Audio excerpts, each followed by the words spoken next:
Hallelujah, hallelujah, praise the lord. దేవుని నామానికి మహిమ కలుగును గాక. ఆమేన్.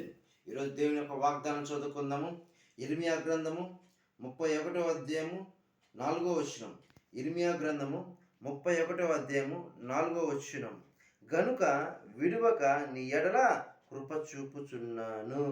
ఈరోజు దేవుడు ఇస్తున్న వాగ్దానం ఏంటంటే విడువక మన ఎడల ఏం చేస్తున్నాడు? కృప చూపించబోతున్నాడు. ఈ ఉదయకాల సమయంలో ప్రభు ఇస్తున్న వాగ్దానం ఏంటంటే కృప చూపించబోతున్నాడు. దేవుడు కృపతో నింపబోతున్నాడు. కృపతో మనల్ని బలపరచబోతున్నాడు.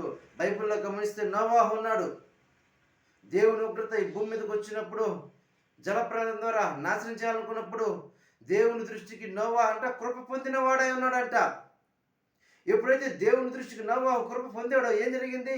ఓ నోవాహు, నీవు కొరకు ఓడ తయారు చేసుకో. ఓడ తయారు చేసుకున్నాడు. ఆ ఓడలోకి తన కుటుంబం వచ్చింది. జలప్రలయం ద్వారా అందరూ చనిపోతే ఏం జరిగింది? నోవా కుటుంబం మాత్రం రక్షించబడింది. దేవుని కృప మన ఎడలుంటే ఏం చేస్తాడు? దేవుడు రక్షిస్తాడు. మన కుటుంబాలను రక్షిస్తాడు, మనల్ని రక్షిస్తాడు.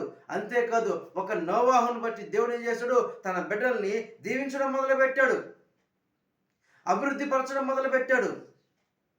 గనుక రెండోదిగా దేవుని కృప మనం పొందుకుంటే, దేవుని కృప మనతో ఉంటే ఏం జరుగుతుందంటే మనల్ని బట్టి మన బిడ్డల చదువు విషయంలో కావచ్చు, ఈ వీడియో చూసిన ప్రతి ఒక్కరితో నా దేవుడు మాట్లాడుతాడు.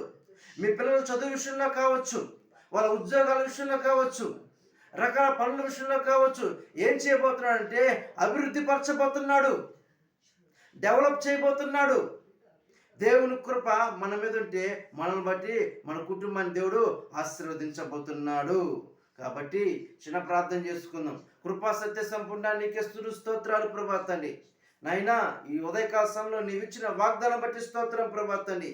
విడువక మా ఎడల కృప చూపిస్తా ఉన్నా ప్రభా తండ్రి. ఈ వీడియో చూసిన ప్రతి బిడ్డతో ప్రభా తండ్రి, వాళ్ళ కుటుంబాల ప్రభా నీ కృపని సమృద్ధిగా అనుగ్రహించు ప్రభా తండ్రి. నీ కృపతో నింపి బలపరచు ప్రభా తండ్రి. అయా ప్రభా తండ్రి, నీ కృప ద్వారా ప్రభా కుటుంబాలు అద్భుతాలు జరగాలి ప్రభా తండ్రి. నీ కృప ద్వారా ప్రతి కొరత తొలగిపోవాలి ప్రభా తండ్రి. నీ కృప ద్వారా ప్రతి ఏదైతే సాతాను గారి కాడి ఉందో ప్రభా విరిగిపోవాలి ప్రభా తండ్రి. ప్రతి ఒక్కరి జీవితంలో ప్రభు నీ కృప ద్వారా నడిపించమని, బలపరచమని, స్థిరపరచమని నజరేయుడైన యేసుక్రీస్తు నామమున అడిగి వేడుకున్నాను తండ్రి. ఆమేన్. హల్లెలూయా, హల్లెలూయా. అందరికీ వందనాలు.